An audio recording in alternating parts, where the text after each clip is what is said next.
Yeah. That's good. We'll see what the approach is.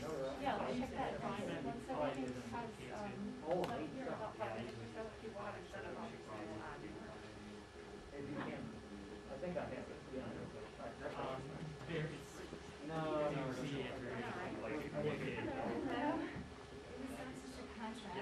Oh, wait, it was so different, wasn't it? So different. No, wrong. Hi. Sorry. Even, it's still we're not high. Yeah, I very rarely show. We'll talk about it. Yeah. I mean, my Cool. beard Do we know whose gear is up there? is great. I think it's great. Oh, sweet. Yours up there? Yeah. Okay. Is that okay? That's fine. Yeah. Are you going to do the video first? Yeah, I'm just charging my phone. Sure. Do your thing. So I forgot to charge it. Go ahead. It's No worries. like at 5%. It's all good. I know what you mean. Okay, so I just got this and small.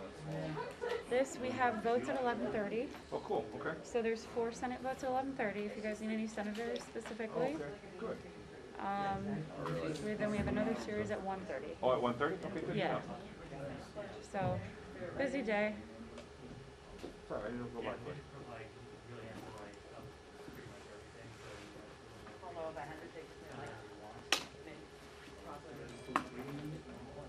Yeah, I mean, that,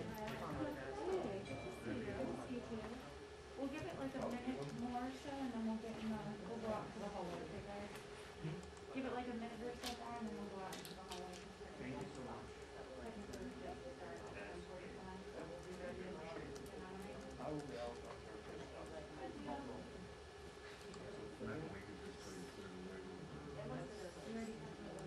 That's, so, there's a. Oh, no, it's priority. Yeah. You got it in here. So, yeah, like, Oh, great. Right now? If somebody yeah, else. here's Doug. I usually use Yeah, why not? I think it'd be awesome. I don't think I've. standard. Yeah. You know what?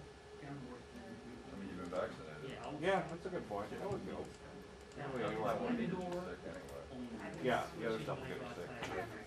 Oh, you. You know we're live, so I'm just going to leave it at that. Like, yeah, standards.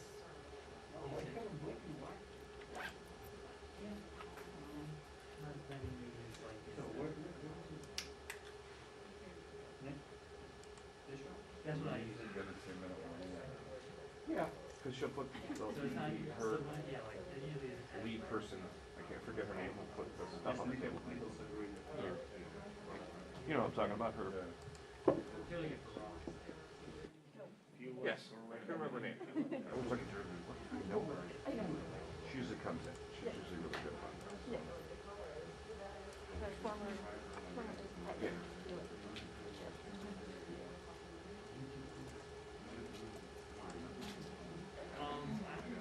I think I have it turned off in the base mask.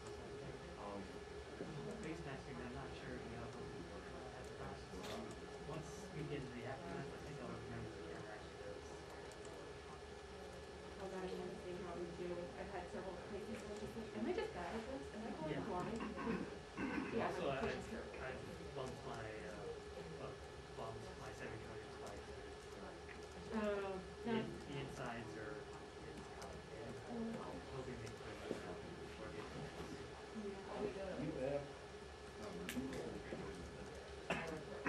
I mean, they designed it.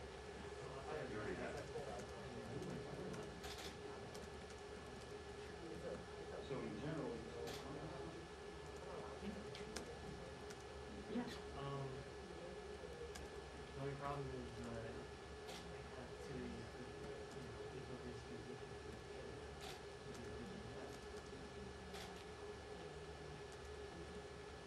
probably there's about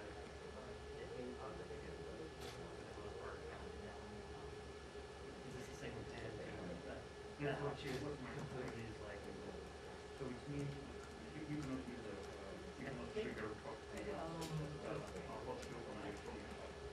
I think so, yeah. Trigger. I think plus 4 is, I think, maybe what, I can't think of I've been meaning to get like a cold shoe and like,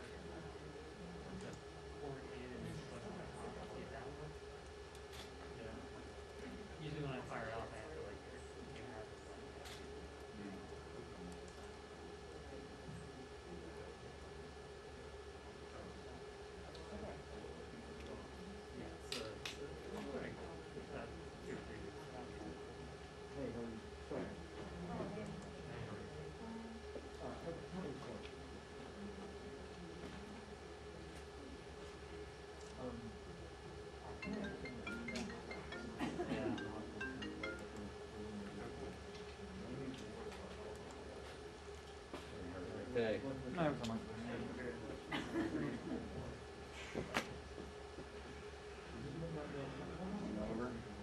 I didn't look at the proposal, I saw the news.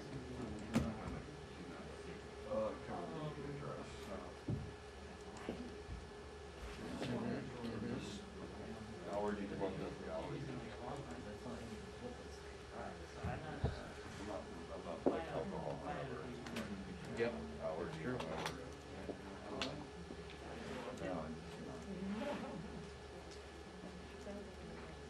Migraine headache. I know, it's bizarre. Most of the coverage pointed that out, by the way. It's crazy. I know. Do you?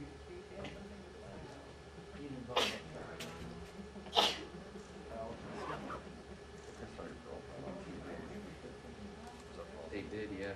You're right. She on TV? Yeah, I'll poke around on that. That's a good point. Yeah. Okay. Let's see. Sorry. Can I get her autograph?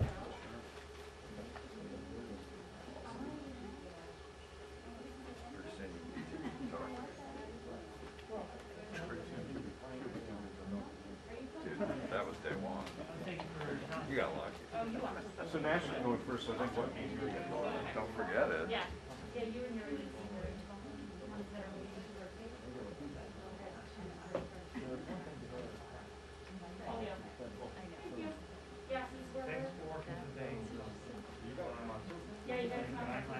Yeah, come on out. We're in tough time. Is this cool? Do I stand here? Yeah, just like keep popping up as much as you can. No, we can't. We can't. Yeah, I get your concern, and Well, I know. I mean, I had a, sorry. Just in the beginning, is that all right? Yeah. Sorry. You wanna go to the house, right? Yeah.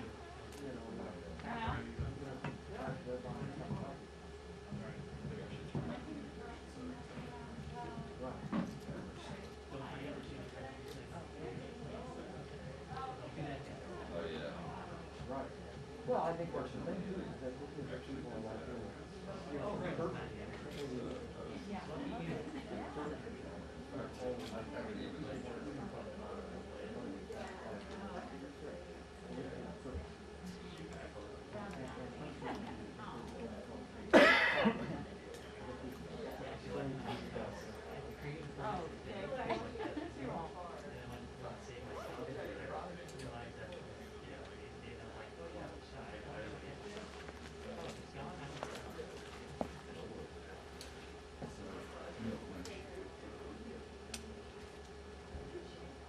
right, and that's what I'm saying. So one component of it is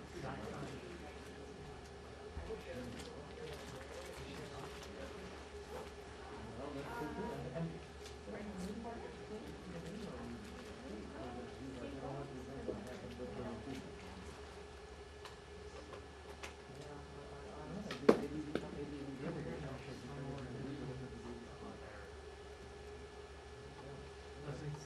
I'll continue with that.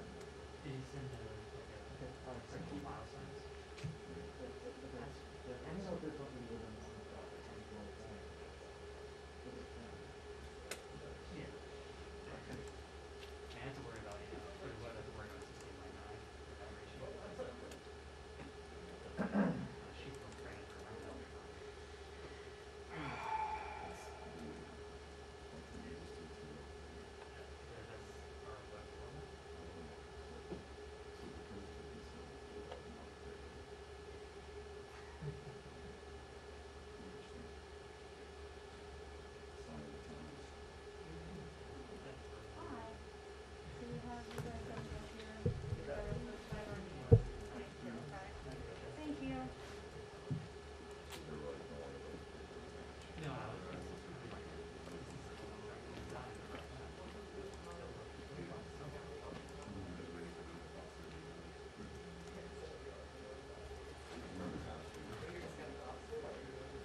Jeremy Grant's got it.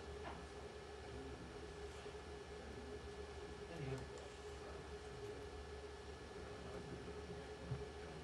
Well, this is a different company, yeah.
Oh, I'm just wondering what time we finish. No, I wouldn't.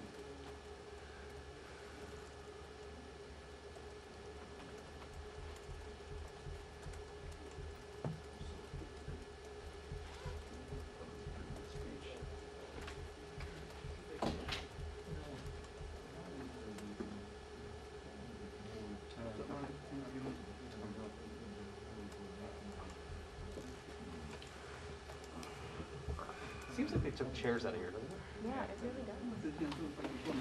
Hi. The chair that's missing from right there is right behind you. You can go ahead and put it back if you want. Yeah, feel free to put it back. You want to sit here? You sure? Right, you want? No, no.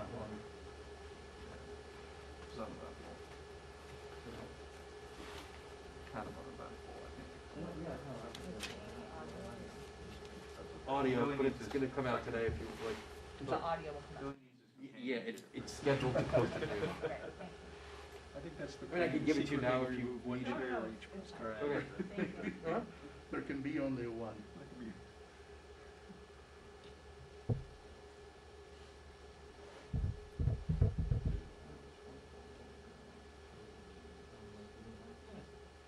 McCarthy's not up here today, is he?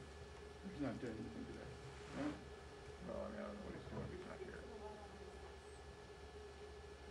Do you wanna sit? His neck shaking no less. Sure. Really? He injured his neck shaking no less.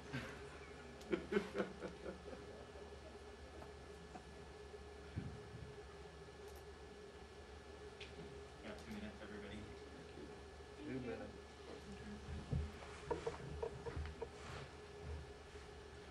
I love how no matter what time, no matter how often I keep going to use it 10:45, I've just now decided 11.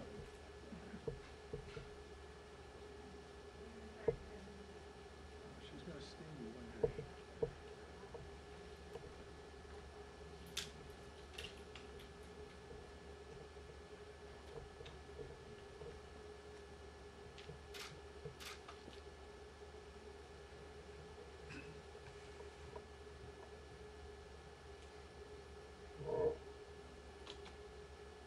She just tweeted, so that means she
Good morning, good morning.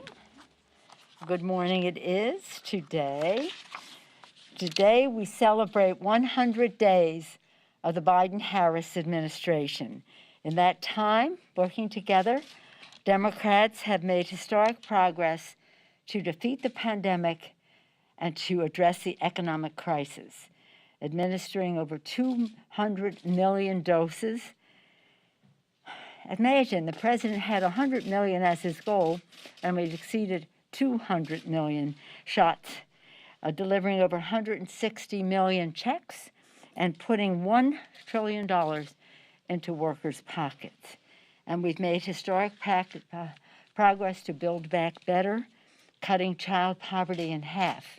Imagine, in the rescue package, initiative to cut child poverty in half, delivering health care to an additional 800,000 Americans through the ACA because of the provisions in the rescue package that enabled more people to have access to the subsidies. This is so exciting. I feel very proprietary about the Affordable Care Act. And creating 1.3 million jobs, more jobs in the first 100 days than any president ever. All of this puts our economy back on track to grow 6% this year. That's not my figure.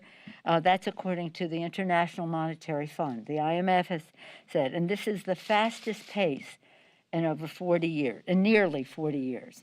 As the president said last night, America is moving. Last night was historic. It was the first time two women, the Vice President of the United States and the Speaker of the House, sat behind the president as he delivered his address to the nation. It sent the message to girls and women that beyond the sky is the limit. We would say the sky is the limit years ago, but now with the technology that we see, there is no limit. The president's speech reflected that message. It's one thing to have two women there. It's remarkable, actually, I say immodestly. But what's really important about the night was what the president said in his speech. It was a triumph for women, women at home, women in the workplace. Equal pay for equal work, paid family and medical leave, affordable child care, universal pre-K. I love that because it's children learning, parents earning. Men and women, but largely women as caregivers. The Violence Against Women Act that he urged the passage of in the Senate, and many other initiatives for women. The list goes on. This address was a recognition that we can only build back better with the fuller participation of women in our economy. So I indeed thought it was a triumph for women. This is an ambitious, transformative vision for seizing a once-in-a-century opportunity to build back better. The bold investments of the American Jobs Plan, the American Family Plan, invest in the foundations of our strength, families, workers, and the middle class. The Jobs Plan is the largest plan since World War II, and the Families Plan will make historic differences for families. The Democratic House looks forward to working with the administration to enact this vision. Congress will work its will. We have many ideas in our caucus, and our committees are hard at work advancing the American Jobs Plan and the American Families Plan. Just to go back to the president's address, I mean, we're talking about it, but specifically, he lifted up the progress made by the rescue plan, told people what's in it so that they can be sure to avail themselves of the benefits of it and what can be done in the American Jobs Plan. In addition to all of that, he talked about other priorities for our community and therefore some pieces of legislation already passed the House or the Senate. The George Floyd Justice and Policing Act that we're optimistic will see some progress in a bipartisan way soon. Gun violence prevention bills, very popular across the country among gun owners and the rest. This is just only in the Congress of the United States is there objection, but there is bipartisanship or nonpartisanship on this subject across the country. H.R. 1 for the people. This is about our democracy. We must pass this legislation. We have in the House. The leader has called it a priority in the Senate, Mr. Schumer, and then what they did pass in the Senate, and we have to take up in the House, is the COVID-19 Hate Crimes Act, led by Mazie Hirono in the Senate, Grace Meng in the House. Then we'll take this up when we come back. The Equality Act, ending discrimination against the LGBTQ community, passed the House, popular in the country. Corporate America, by and large, supports the legislation. Let's just get that done. Immigration reform, as the president called for, Dreamers and TPS, et cetera. Let's just get popular across the country in a bipartisan way. Action to lower prescription drug prices. We've been working on this for almost a generation. It's time to do that. If we can pass the legislation to enable the secretary to negotiate for lower prescription drug benefits, it will be an assist to America's working families. Overwhelmingly, in any poll that you take, the cost of health care is a challenge to America's working families because of the cost of prescription drugs. With the Affordable Care Act, we have lowered the rate of increase of the cost of medical care, except for the cost of prescription drugs. These and other initiatives will be addressed by either one of our houses, as is appropriate, and the House is proud of the progress that we have made, and we are committed to ensuring that these bills become law.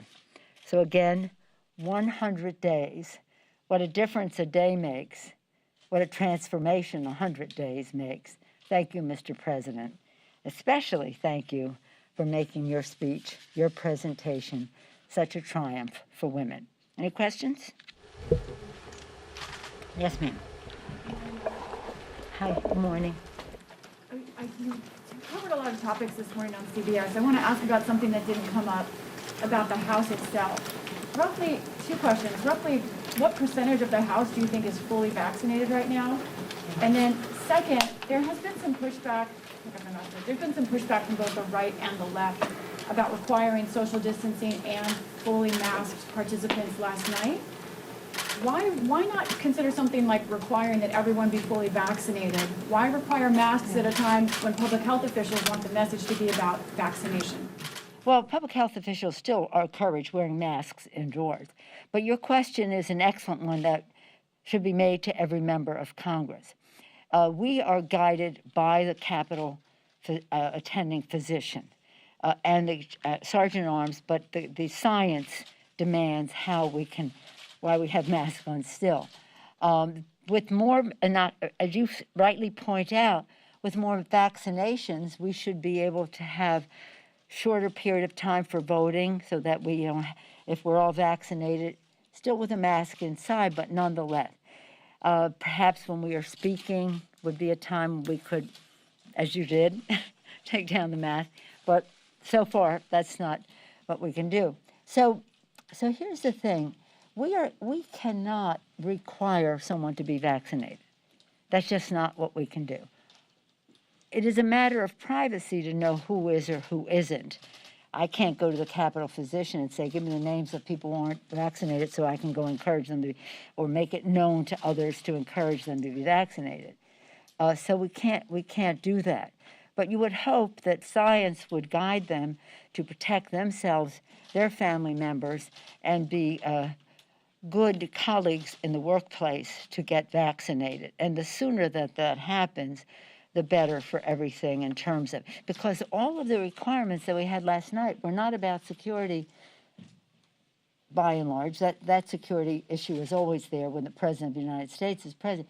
But in terms of COVID had us in a room where normally 1,600 people would be gathered for the address by the President of the United States, 1,600 people to 200, I think it was 204 people, because the Capitol physician insisted that social distancing, that mask wearing were necessary so that we are not contributing to the spread of COVID, especially with the President of the United States there. But also in terms of the Congress of the United States.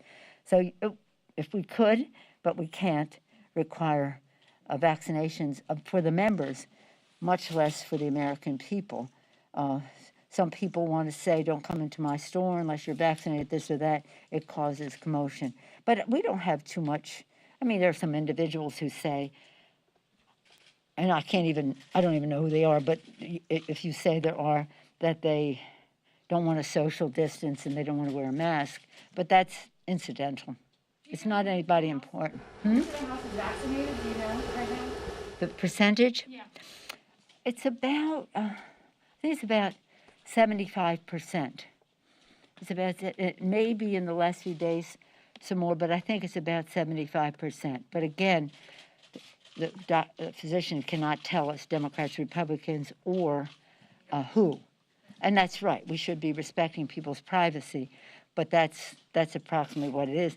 And the Republicans come up to me and say, let's shorten the time for votes, let's shorten the time for votes. I said, well, tell your friends to get vaccinated. That would help. That would help a lot.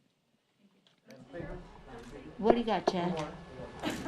Well, he sits in front. You guys have to just ace him out because he's so Chad. 49ers guards or tackles or something. I got the Warriors colors on today. See that. In any event, did you get to hear any of Senators? Did you get to hear any of Senator Scott's response? No, I didn't, because we were thanking the Capitol Police and the custodial staff for making the day possible, so I didn't see it. I usually don't see it. Is there anything that you have maybe read about or something that you think is from his message that made you hope you could work with them, or from that message, or not? I didn't see it, but the one thing I did hear was that he was ready to continue the discussion about the George Floyd Justice and Policing Act, and I think that was a very good message to come from that. And we're very proud of Karen Bass and the work that she has done in a bipartisan way on the House side and now on the Senate side, working with Cory Booker and Senator Scott for sure, a very important factor in all of this. So that was one thing that I saw in the news that came out. But for us, when the president comes, whatever the party, whatever the capacity, it's until midnight, and the president was very gracious in wanting to, suggesting that he say thank you to the custodial staff who suffered so much at January 6th and who are continued to make the Capitol work as well as the security. Madam Speaker. Yes, ma'am. As far as the metal detectors are concerned, Jim Clyburn was fined $5,000 for breaching one of the metal detectors. And now a pending lawsuit that Andrew Clyde is being talked about. Can you respond to that now that one of your own? No, I think that we are safe protecting the members of Congress, and if people have a disagreement on the charge that was made, then they can appeal it, and that's what's happening. Yes, ma'am. What do you got? You had a question? Yes, thank you. Well, Madam Speaker, just to follow up on police reform, as you may be aware, the families of George Floyd, Botham Jean, Terrence Crutcher, and Eric Garner on the Hill today. And number one, are you meeting with them? And number two, besides Karen Bass, who have you designated to negotiate with Senate lawmakers on this issue today? And what have you tasked them with as far as trying to get this done? What's the last part there? What have we, you said, have I chatted with the families? The second part was, who have we designated? To negotiate with? Wait, I heard that part, but what was the third part? And I guess just what your hope is, or what you have tasked them with to try to get this done by the Floyd anniversary. I know you would like to get it done, but kind of what has been your mandate to them to move the ball forward? Well, Karen Bass certainly has received my authorization to proceed with discussions, and they will be having a meeting today. She had nearly 1 year ago, as you know, toward the end of May, George Floyd was murdered in full view. His assassination was something that caused demonstrations, show of support for his family all around the world. Millions of people turned out for days and weeks in some cases, certainly in our country. Beyond the Congressional Black Caucus leadership, it was spontaneous. It was organic. People turned out. And in that period of time, by like the second week of June, Karen Bass introduced her legislation. At that time, when it came for the hearings, I met with the family, and at that time they said to me, Madam Speaker, will you name the bill for our brother? It will mean so much to his daughter. And I said, we will name the bill for your brother. We will name it for George Floyd if it is worthy of his name. We then went through the committee process. By a month, 4 weeks or so after the death of George Floyd, the bill passed the House. Nothing happened in the Senate. The bill came up again this year, and I met with the family again in preparation for it being passed in the House. I have spoken to them by phone. Because of COVID, we're limited in terms of actual meetings, but I have met with them in person, but most recently spoken to them by phone on the day, but actually right before the verdict and then after the verdict. So I have been in touch with them all along, though, long before COVID, but in the course of so many other sad deaths, I have met with the moms, many of the moms involved here. And of course, we serve with one, Lucy McBath. She lost her son. She's an inspiration to us in so many ways. And for years, we have been in touch with the families of victims, and we have promised them, in terms of victims of gun violence, that we will never give up until we pass legislation to stop gun violence. And that is, part of the tragedy of many of these moms who've lost their children, and some of it relates to need for justice in policing. We will bring it to the floor when we are ready, and we'll be ready when we have a good, strong, bipartisan bill. And that is up to the Senate, and then we'll have it in the House because it'll be a different bill. Members are willing to bend on qualified immunity? We let them have their negotiation. The president, I thought, calibrated his remarks beautifully last night to say, let's continue the negotiation. Yes, sir. What do we got? We got, okay. I just wanted to follow up on that. I know you said will your members been, but some of the more progressive members of your caucus have been pretty outspoken about how they don't like some of the compromises that are being floated. How confident are you that House Democrats, your margin is smaller at this point, that House Democrats will band together and pass something if it passes the Senate? Very confident. Yes, ma'am. Yes, ma'am. What do you see as the legislative path forward on prescription drugs? Do you envision that passing with other proposals in the American Family Plan? You're far away. Just a little bit louder. What do you see as the legislative path forward on prescription drugs, even though it was not included in the Family's Plan? Could you envision them passing together? Well, I have been, as I say, almost a generation advocating for enabling the Secretary to negotiate for lower prices. I appreciate your question because it relates not only to a legislative agenda, but the kitchen table concerns of the American people, which is what our legislative agenda is, how it prioritizes that. So there is big interest in our caucus, in the committee of jurisdiction, the committees of jurisdiction, as well among the leadership, that we want to see a path to that. What is in one bill or another is not really what is important. What is the path that we are on to accomplish what we need to accomplish, to do what we said for the people? We would lower the cost of health care by lowering the cost of prescription drugs. We would have lower health care costs, bigger paychecks by building the infrastructure of America in a green way, and we would have cleaner government by passing H.R. 1, the For the People Act. Those are still part of our agenda in the rescue package. I guess we call it ARP now, but in the rescue package, we did a great deal to lower the cost of health care for America's working families. I'm so proud of what was done in terms of increasing the subsidies for ACA, so many more people, even 100,000 more signing up in the president's extended enrollment period, and I thank him for that. The bigger paychecks. It's really important to note that if you're going to build the infrastructure of America for the future, it's not just roads, bridges, mass transit, that's all very important.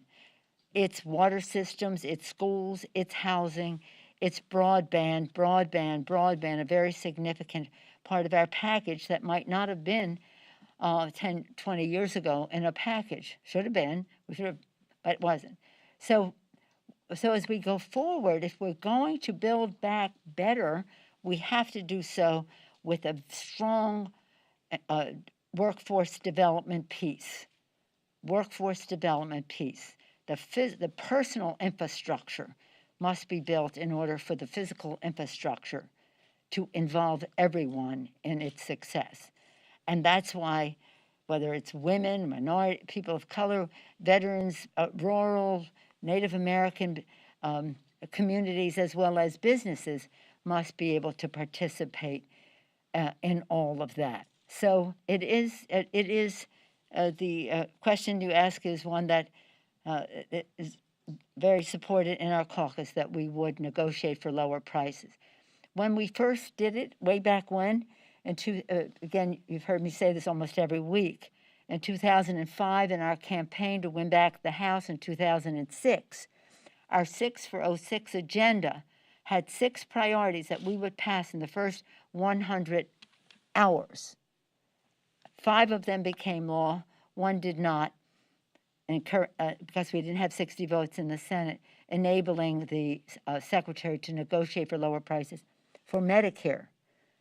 Now we go beyond that, and that those lower prices would be lower prices in the private sector for America's families, not just those on Medicare. So this is a central issue for us.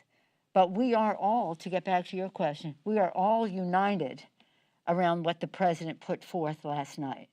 It was an agenda for the people. It addressed their concerns, and he did so extending the hand of friendship so that we could do this hopefully in a bipartisan way. But we must get it done. And the shared values that we have in our caucus enable us to discuss our enthusiasms, our exuberances, and see what emerges, and that's called Congress working its will.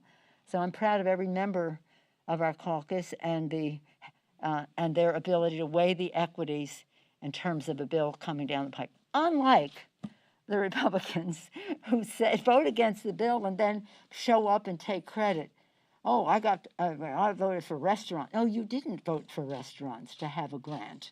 You didn't. And so a number of them are trying to take credit for something they did not vote for. And that's not unusual. Vote no, take the dough. That's what the Republicans do. But that doesn't help people. What we're there is to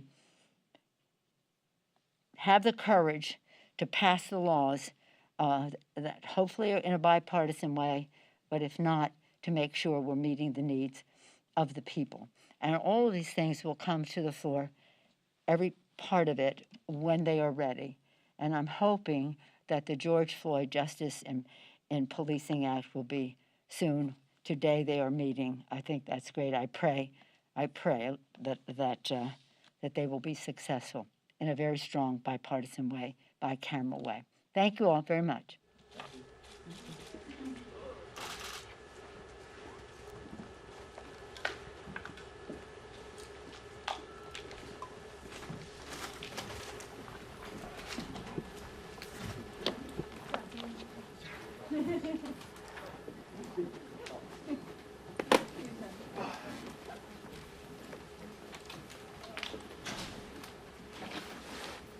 Okay.